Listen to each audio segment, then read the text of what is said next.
Хәерле кич. Россиянең Либераль-демократик партиясе депутаты Нилов 20 елдан артыграк гомерләрен гаилә булып яшәүчеләргә өстәмә акча бирү турындагы канун өлгесе әзерләвен белдерде. Илебездә корылган гаиләләрнең якынча 70% аерылышуын да исәпкә алсак, кирәкле гамәлдә кебек. Әмма шул статистика буенча 10 ел бергә яшәгән парларның 13% гына аерылышу шигенә килеп җитә. Яшь гаиләләр өчен тормышның беренче еллары аеруча авыр бирелгәне көн кебек ачык. Мондый канун кабул ителә калса, аның файдасы булырмы һәм гомумән гаиләне акча яшәтәме? Студиябыз кунаклары белән шул хакта фикер алышырбыз. Хәерле кич, хөрмәтле кунаклар. Безнең 15 май ул халыкара гаилә көне. Шуңа күрә без сезне бу бәйрәм белән котлыйбыз һәм гаиләләребез дә мәхәббәт, бер-береңне хөрмәт итү хисе хөкем сөрсен. Амин. Сине дә Альберт бәйрәм белән. Бүген без ашчылыкта хәзрәт белән шуңа күрә гомер булмаганны сезнең яккарак карап, сезнең яклырак булып сөйләшербез инде. Берсен Ходай. Алайда яры бәйрәм белән котлаштык, ләкин статистика инде ул. Соңгы елларда менә 70% булып тора. Бер ел эчендә таркалган гаиләләрнең күләме бу инде никахлашучыларга караганда аерылучыларның саны күпме булганлыгын күрсәтә, процентлар белән исәпләнә инде ул. Әлбәттә, аның күбрәк вакытында булган 80% җиткән чорлары 2000 еллар башында булган бу. Хәзер инде җиңгел суларга да була кебек, ләкин статистикага гына карап, булай фикер йөртү дөрес микән ул? Мәсәлән, Руфия, сезгә карап бирәм бу сорауны. Гомумән, официаль, рәсми рәвештә язылышмыйча торуда бүгенге көндә гадәти күренеш бит инде. Гаиләләр бит инде хәзерге көндә үзгәрә, никахлашып кына яки гражданлык никахы булып кына яшәүчеләр дә бар. Бәлки монда куркыныч статистика дип сөйләмәскә дә кирәктер әле. Моны әлбәттә без хәзер конкрет саннарны дөресме түгел микән әйтә алмыйбыз инде, әйме? Чынлап та бүгенге яшьләр арасында бигрәк тә гражданский брак дип әйтәбез бит инде, менә шулай яшәүчеләр күп. Хәтта ки танышларым арасында да, чөнки ничектер гаилә кыйммәтләре үзгәреп бара бит инде, әйме, менә бу шәһәр культурасының йотуыдыр да инде ул, чөнки авыл җирендә нигездә алай яшәүчеләр юк дәрәҗәсендә, чөнки анда бөтен кеше күз уңында, ә монда бит инде шәһәрдә ул шул ук яшьләр, алар чыгып киткәннәр, әтисе әнисеннән кем белән тора алар, кызлармы, егетләрме шунда, әйме, шуңа күрә контроль дә юк бит инде, һәм гомумән яшьләр хәзер аңлата бит инде, башта торып карарга кирәк диләр. Бер-береңә туры киләсеңме, юкмы диләр. Һәм мин бу әйбергә һәр вакытта да каршы булдым, моны берничек тә кабул итә алмыйм. Чөнки без традицион тәрбия алган балалар, традицион гаиләдә яшәүче кешеләр, шуңа күрә мин аңа каршымын. Хатын кызларда белән яшәргә тиеш. Әйе, хукуклар тигез булып. Сез андый гаиләне гаиләгә санамыйсыз? Санамыйм, әйе. Санамыйм, ул ниндер мөнәсәбәтләр булырга мөмкин инде. Һәм андый гаиләдә туган балалар да кызганыч, чөнки алар бит инде әтисез булып туган балалар, әйме? Шуңа күрә бу әйбер җүнлегә түгел дип саныйм.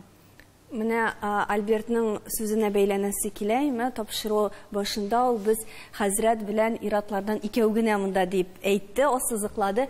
Хәзрәт, сезгә тоелмыймы гаилә бүген күбесенчә хатын-кыз өстендә? Менә ул җаваплы кебек гаилә өчен. Шулаймы бу, юкмы? Ират ул каядыр менә Эштә, әйе. Каядыр ераграк тора гаиләдән. Монда килешеп дә, килешмичә дә була дип әйтер идем. Гомумән, монда гаиләдән тора.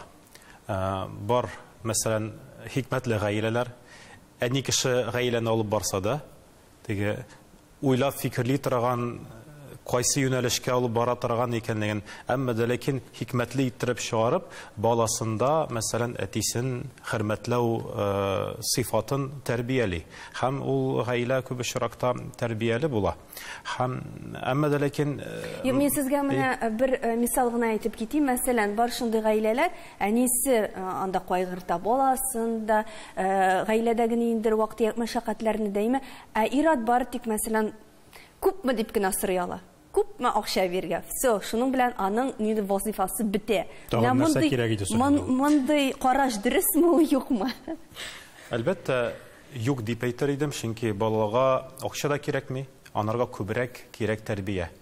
Бала үсеп җиткәч, искә алмас, әти миңа анда капчык алтын биргән, көмеш биргән, квартира калдырган. Әйе, әйтер бүләк итте дип. Әмма дә ләкин ул хөрмәтләп тора, хәтта айрым бала белән тәрбия кылу күп очракта безнең күз алдылар кешеләр ашаттым, эшерттем, Так, машина булдырдым, квартира булдырдым, булды тәрбияләдем дип уйлый. Әмма дә ләкин тәрбия ул бала белән утырып, алар белән шөгыльләнеп, алар белән берәр һөнәр өйрәнеп, китаплар укып, аларның фикерләрен тыңлап, менә янәшә булуында ул үзенә бер төрле балага иң кирәкле һәм кадерле бүләк һәм мирас дип Пәйгамбәрбез алейһиссалату вассалам әйтеп калдыра. Әгәр дә шушы мирасны бирмәсәк, иң сагында шул ук балалар безгә әше җимешләр тоттырачак. Хәзрәт, гафу итегез, әлбәттә. Сез матур сөйлисез, сүз дә юк, дөрес тә сөйлисез, ләкин менә Руфия әйтте бит, безнең традицион җәмгыятькә туры килми торган гаилә ул менә шулай язылышмыйча, никахлашмыйча яшәп яту дип инде. Никахлашып диде ул, никахлашып. Юк, никахлашып түгел. Пешәтсез. Гражданский брак, не? Гражданский. Торалар бергә. Былай да юк дип әйтик инде. Теге бергә ятып караулар, бергә турып караулар, анысы без аны кабул итмибез. Бу традицион яктан караганда безгә туры килә торган әйбер. Шул ук традицион яктан караган вакытта сезнең кайчан күргәнегез бар татар гаиләсендә әти кешенең утыртып куеп, улым, утыр әле. Кинодагы шикелле. Әйдә без синең белән тормыш турында сөйләшик әле. Теге шигырьдәге шикелле, что такое хорошо, что такое плохо дип аңлатып утырган кеше җир йөзендә юк, җәмәгать.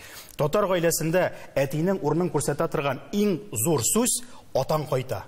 Ул әти бүген кайтмаска да мөмкин, каядыр йоклап та калырга мөмкин, ләкин атаң кайта дигән сүз ул гаиләне тотып тора һәм бала әти барын сизеп һәм белеп яши.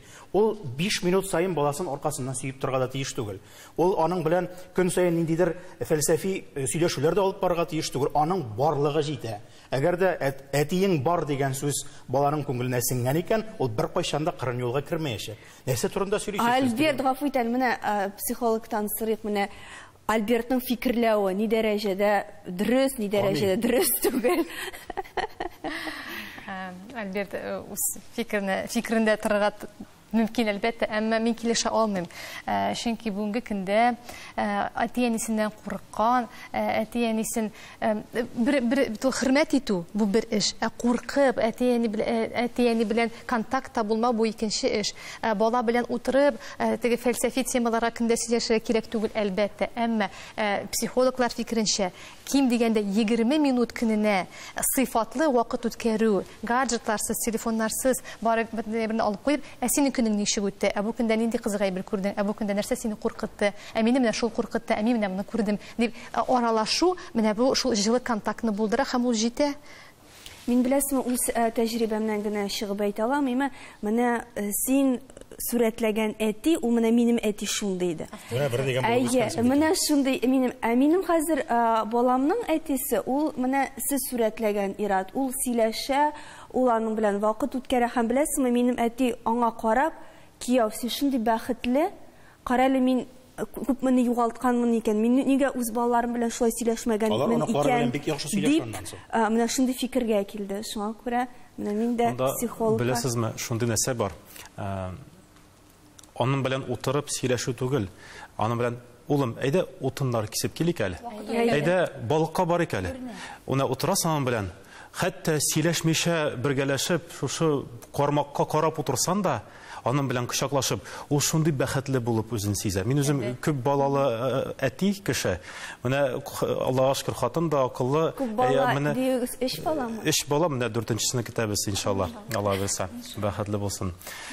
Менә шундый мәсьәлә бар. Менә балалар бакчасына илткән вакытта да мин мәсәлән, берәресен алга утыртам. Юл буе сөйләшеп барам. Икенче көнне икенчесен утыртам. Һәм шулай чиратлашып, алар инде зур бәйрәм аларга. Мин дә шуның турында әйтәм. Бу үзе сине хәтерләмисең генә. Әти кешенең тәрбиясе шунда дөрес булуы күренә. Син аны белмисең дә, хәтерләмисең дә, ләкин әтинең сүзләре сиңа бер сеңгән инде ул. Шулай. Менә сездән сорыйсы килә. Бала бит инде балалар бакчасына килә. Аның тотышыннан ул нинди гаиләдән икәне күренәме? Менә мәсәлән, әтисе барлыгы, әнисе барлыгы, аның сизеләме тотышыннан? Бик сизелә. Әти-әни балага үрнәк. Ул ничек сөйләшә, бала аны бөтенесен сеңдереп бара. Әти-әниләрнең үзен тотышы, берсе белән сөйләшү бик мөһим бала өчен. Гаиләдә аңлашу булса, бала да тыныч, үз-үзенә ышана торган була. Гаиләдә бит инде төрле хәлләр булырга мөмкин. Аерылышкан парлар да була. Менә ул балалар ничектер күренәме, бәлки аларның ничектер үз-үзен тотышлары башкачарактыр. Күренәме? Күренә. Шундый бала да күренә. Ул Үзе ничек тота ул? Ул для него это большая трагедия. Шулаймы? Бик зур, ул үзенә ябыла. И именно шул вакытта балага, конечно, ярдәм итеп, аның белән сөйләшеп яратырга кирәк ул баланы.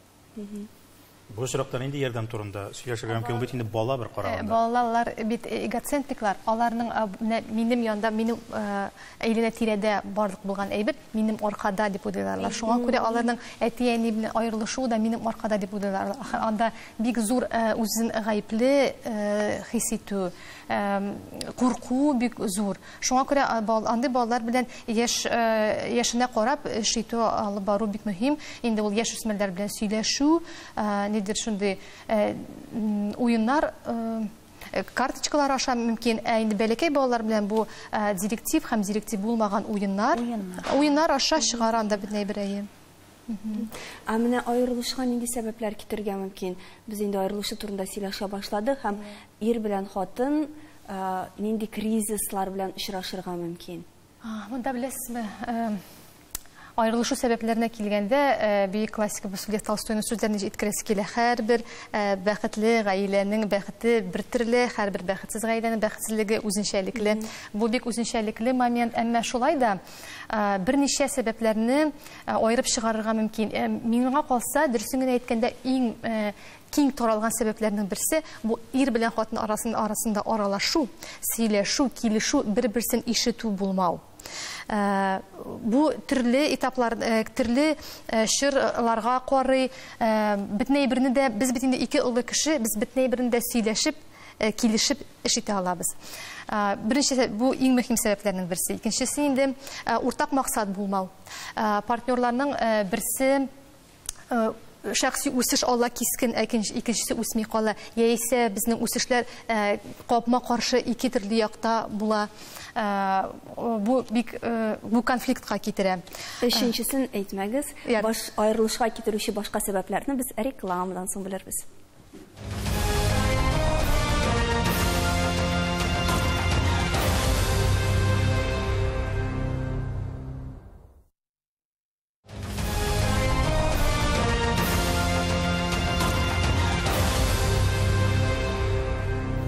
Хәерле кич. Таян нуктасы студиясендә гаилә кыйммәтләре турында сөйләшүне башлаган идек. 12 минут эчендә аерылышуларга барып та җиттек, җәмәгать. Нишләтәсең, статистикасы да шундыйрак, тормышы да шундыйрак бүгенге көндә, тик шулай да. Гаилә таркалуның без инде ике сәбәбен әйтеп өлгердек. Якынча кабатлап әйткәндә, ул ир белән хатын арасында аралашу, сөйләшү булмау һәм аларның алга таба тормыш иткән вакытта уртак максатлары булмау. Һәм өченче сәбәпкә килеп терәлгән идек. Әдилә, нинди сәбәп инде өченчесе? Өченчесе компромисс булмау, партнерларның берсе юл куймыйча эгоистик хисләргә бирелеп, үзенекен генә әйтә икән, гомумән сөйләшүгә бармый икән, ачыктан сөйләшмәй икән, бу компромисс булмау, эгоизм, тагын бүгенге көндә беләсезме, тагын бик зур сәбәпләрнең берсе хатын-кызның җәмгыятьтә бик нык үсеше. Хатын-кыз финанс яктан иренә тормый башлый, бик кискен үсеш булган очракта, менә бу шундый кыенлыкларга китерә. Безне җәмгыятьнең аркасында күпләр аерыла дип. Акча җитмәү аркасында никтер беренче сәбәп итеп шуны күрә идем. Ничек акчаны әйтмиләр дигән идем, килеп җитте. 14нче минутта бездән. Акча җитмәп дә һәм акчадан артык та булуы сәбәп булган. Акча менә гаиләдә ни дәрәҗәдә мөһим? Луиза, беләсеңме, менә Альбертның әле генә әйткән фикеренә ияреп китеп, шулай дип әйтәсе килә, менә теманы үстереп әйткәндә, Альберт әйтте бит, бер кемнең дә әтисе янына утыртып, уга сөйләми дип. Ул вазифа әни кешедә булырга тиеш. Ул кызының чәчен үрәме, ул шул вакытта аның колагына нәрсәдер чорнарга мөмкин, яисә бергә ашарга пешергәндә, әти кеше ул өйдән тыш ул кайдыр читтә акча эшләп өйгә алып кайтып бирә. Өйдә балалар белән гел әни. Шул вакытта инде менә мин хәзер Сәйдә Аппакованың китабын укыйм, Тузмас бүләк дигән. Ул шул кадәр анда тасвирлый. Әниләре хәтта кызлар урамга чыкканда булавка биреп чыгара торган булган. Ни өчен? Кызым, жел шығып, итәгін көтәрелеп, кіші қаршында ұятлы була күрмәгіз, ләктіріп қойығыз жел шықса деп, менә хәтті шуңа қадар да иқтибар итеп, шу қадар жинтікләп, әниләре бик вағазләгән булган. Бүгінгі күндә бу бармы? Юк, әлбәттә. Әти кеше ул инде әлбәттә тәрбияли баланы үзенең мисалында, үзенең үрнәгендә эшләре, гамәлләре белән. Вағазчы ролен әни кеше үтәргә тиеш. Һәм менә акча мәсьәләсенә килеп кергәндә, Луиза, менә ни өчен хатын-кызлар хәзер бик теге акчага шундый менә нәфисләре күперде, чөнки без хәзер эштән азат. Безнең керне хәзер машина юа, безнең өйне хәзер хәтта тәрәзәләрне дә, безнең пыялаларны да инде хәзер роботлар чистарта. Безнең хәзер инде социаль челтәрләрдә утырып, башка кешеләрнең байлыгын карап, безнең инде моңа вакытыбыз күп. Гәрчә безнең суыткычыбызда ризык күп, безнең өстебезгә киенергә бик күп кием, безнең хәзер bir сүз белән әйткәндә нәфесебез кутыра, шуңа күрә безгә җитми. Гәрчә бүген 3 көнлек әле безнең ашавыбыз да бар, гомер итәрлек безнең акчабыз да җитә. Килешмешә мөмкин түгел. Ашарга куян бар иде, җырлашырга түлке бар иде. Юк, миңа һаман шоу кирәк дигән шикелле. Аннары әйтәләр бит, элек без күршеләребезгә генә көнләшеп яши иде, хәзер бөтен дөньяга көнләшеп яши. Шул социаль челтәрләрне карыйбыз, фотографияларны кирәк, нәфесебезне бераз тыйырга өйрәнергә кирәк. Булганны шөкер итәргә кирәк. Һәм балаларыбызга да без шушыны өйрәтергә тиеш. Сокланып тыңлыйм әйткән сүзләреңне. Шулай да сезнең гаилә ничә кризис кичерде дип саныйсыз? Безнең инде Аллага шөкер быел менә августта 14 ел була. Данил белән бергә гомер итүебезгә Алла бирсә, иншалла 3 бала үсеп килә. Һәм менә бу никахлар темасына килгәндә, мин инде балаларны улы тормыш юлына әзерлим. Малай инде безнең улысы Сабирга инде, улым, син 18 яшең тулуга, син рәхәтләнеп никахлашып торырлык әзер кеше булып син үсеп җитәргә тиеш дип, мин көн сайын аңа менә нәрсәдер сөйлим. Кризисларга килеп җиткәндә, мин менә психолог түгел, мин әйтә алмыйм, ничә елдан соң безнең кризис булды дип. Ләкин була төрле чаклар, әйме, теге ниндер сүзгә киләсең, синең партнерың сине аңламыйдыр кебек тоела. Шуңа күрә мин инде хәзер психологлар белән дус, аларның безгә нәрсә әйтергә, җәмгыятькә нәрсә әйтергә теләгәнен мин аңлыйм. Беләсезме, нәрсәдә кризислар килеп чыга икән. Менә бүген әле укыдым. Син мәсәлән иреңдә партнер түгел, әтиеңне күрәсең, рольларыңны алыштыра башлыйсың. Я әниеңне. Я әниеңне, әйе, менә шул вакытта аңлашылмаучанлыклар килеп чыга. Син менә чын-чынлап үзеңнең иреңне, әтиеңне түгел, хатыныңда әниеңне түгел, чын партнерыңны туя башласаң, дус буларак аңа карасаң, сиңа аңа карата таләпләр дә кимрәк, планка да бераз түбәнрәк төшә. Шуңа карап инде ничектер гармонияда урнаша. Җәмәгать темабызга әйләнеп кайтыйк әле. Менә 20 елдан соң һәр 5 ел сайын 20,000 мең түләсәләр, гаиләдәге парларга дип әйтәм инде, берсенә 20 мең, икенчесенә 20 мең. Бу гаиләне саклап калып буламы? Бу яхшы стимулмы, әллә бу дөресенә бонус кынамы? 40 мең акча гына гаиләне саклап кала алмаячак әлбәттә. Мин әле аңлар идем. Шуңа гына терәлгән вакытларда була бит. Мин аңлар идем, менә 2 миллион бирәбез дисәләр, әле уйланырга мөмкинлек булыр иде. Әлбәттә аның өчен саклап калмый, ләкин бу бонус, күңелле бонус, мәсәлән, шул 40 меңгә берәр җиргә барып кайтырга, ял итәргә, тагын истәп 40 меңне мисал өчен, әйме? Төзи башларга. Ул не, барбер инде кирәкләй шулай булса бигә. Мен сүзімні бір генә белән материал яктан бәйлисем килә, бір мисал китерәсем килә үзебезнең гаиләне, безнең менә 12 ел. Без тулайтыракта башладык тормышны, җәмәгать. 12 квадрат тулайтырак, әле балалар, игезәк кызларыбыз туып төште. Юынырга общий ванналар, анда балалар юындырып булмый, анда салкын, анда условиялар, шартлар юк.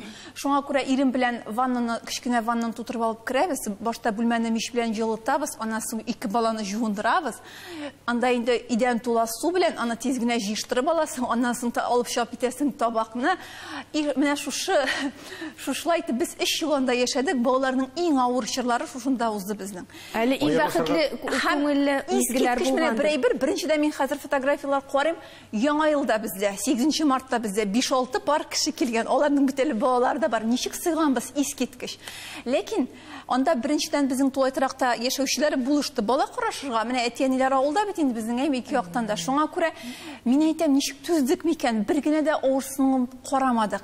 Безнең чөнки максат бар иде, җәмәгать. Менә тиз генә түгел инде ул, әлбәттә, акчаны әзрәк җыеп, Біз менә Хрущевкага күчендек аннан соң ул Хрущевканы 3-4 ел анда яшәп яңа йорттан алдык. Ул максат, менә ул авырлыклар да шушы максат булса, уртак максатлар булса, ул авырлыкларны да сизмисең. Шулай бүлдереп кенә сорыйм. Хәзерге көндә бит инде иң күп таркалучы гаиләләр, алар менә беренче 5 ел дип әйтик инде. Я 1 ел эчендә өйләнешәләр дә, әле кредитны түләп бетерелмәгән, туйга дигән инде аерылышырга да йөгерәләр. 3 ел тулай торакта яшәдек дип әйттегез, ул вакытта инде хәзер әйтергә ярый. Ялгыш кына булса да туйдым, аерылам дигән бер уй булдымы икән? Аерылам диргә юк, кая аерылып Алла кайтып китәсең менә 2 балаң белән. Аерылам дип анда менә бердән-бер әйтәмиш. Ничек булса да шушы тулай торактан чыгып китергә, сатырга менә миңа инде эшкә чыктым бит инде әйме, шуннан соң инде икәү бергә күчендек тулай торактан. Гаиләләр стажлары 10 елдан артып киткәннәр, аларның нибары 13% гына таркала. 10 ел эчендә теге бер-береңгә яраклашу, бер-береңне хөрмәт итү дигән әйбер формалаша бетә микән инде әллә сабыр итәргә өйрәнәсең микән? Әгәр дә без тәрбияләнсәк, үз-үзебезне тәрбияләсәк, әлбәттә, һәм инде тәрбия ягындан, рухи яктан үссәк, ул вакытта гаиләләрдә тату, матур, бәхетле булып яшәрләр ала белсә. Шуңа күрә бигрәк тә менә тагын бер сүз әйтәсем килә. Кануннар буенча ятим бала булып санала, әгәр дә әтисе булмаса. Әнисе ничек генә тырышса да, күпме генә капчык акча китерсә дә, ул әтине алыштыра алмый. Менә ансы да онытмасак иде. Теге аерылышыр алдыннан үзен турында гына түгел, туктале, балам турында да уйлыйм әле, бәхетле итим әле. Бу дөньяда һәм ахират дөньясында да бәхетле итим әле дип уйласак, ул вакытта күп очракта кешеләр тискәре фикерләрдән һәм гамәлләрдән үзләрен туктатырлар ала белсә. Менә гаиләдә бит инде каршылыклар да булып тора. Менә ул каршылыклар очраганда кемгә барырга? Әти-әнигә киңәш сорап, психологка, дуска, туганыңа, апаңа. Гаиләдә каршылыклар булганда иң беренче чиратта эшне үзеңнән башларга кирәк дип саныйм мин, һәм үзеңнең проблемаларыңны әгәр дә син аларны чишә алмыйсың икән, специалистка мөрәҗәгать итәргә, психологка мөрәҗәгать итү бик тә урынлы булыр иде дип уйлыйм мин. Гаилә психологы зәрә кирәк инде. Әгәр дә без шәхси эштә алып барырга кирәк.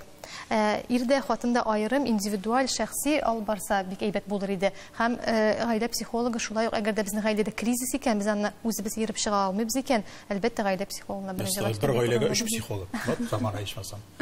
Психологка барганыгыз булдымы? Нинди генә Минем шәхсән үземнең психологка барган юк, гаилә темасы белән барган юк. Менә бу инде хәләл мәҗлесләр алып бар алдыннан бераз теге икеләнүләр бар иде. Менә хәләл алып баручы, хәләл мәҗлесләр, никахлар алып баручы кеше буларак тагын бер фикерем калды, беләсезме? Бүгенге яшьләр никахка бик җиңел карыйлар. Алар аңа әзер түгел, һәм менә шу хәзрәт килеп укыткан никах аларның алар өчен бернинди кыйммәте юк алар өчен. Алар моңарчынчык бергә яшәгән, алар бит инде бергә яшәп карау дәврендә хәзер. Һәм әниләре, әтиләре әйткән өчен алар никах укыталар. Элек ничек булган? Элек инде никах кеше тормышында иң зур вакыйга, аңа инде кичкенәдән әзерләгәннәр балаларны, һәм шуңа күрә ул ниндидер бер дәрәҗәле, абруйлы бер әйбер булып торган.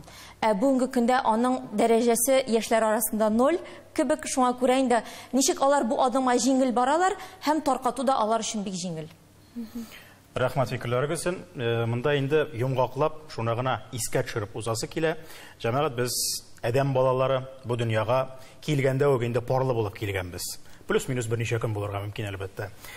Тик шулай да парлы булып яратылганбыз, һәм безнең инде ул рухыбызга язылган үзеңгә пар эзләү, гаилә кору, балалар үстерү.